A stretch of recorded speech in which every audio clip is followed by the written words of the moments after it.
I'd like to talk about the relationship between benefit sharing and public acceptance of large infrastructure projects, but in particular hydropower projects.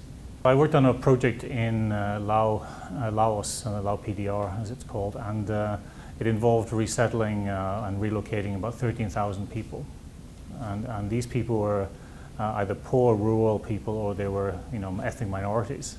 So the challenges were quite obvious. People were very dependent on the land, on the resources on the land, and there was an inundation of a reservoir of 150 square kilometers.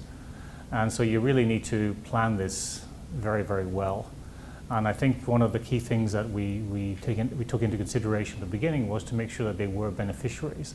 So to design a package that included improved infrastructure, housing, but also a livelihood system that would enable them to stand on their own feet. So they become not dependent on handouts and support for a long period of time, but get them to be productive citizens and to contribute to the overall economic progress of the region. So you get them into market economics and get them into all sorts of activities that would stimulate growth, so it really becomes sustainable. Because I think that's the goal. You're trying to make people sustainable and use the project as a means of achieving that social development goal.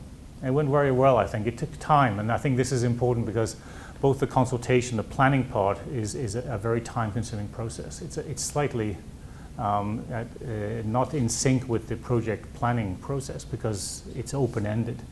And when you're an investor, you have a budget and a schedule, and you're trying to fit everything into that budget and schedule.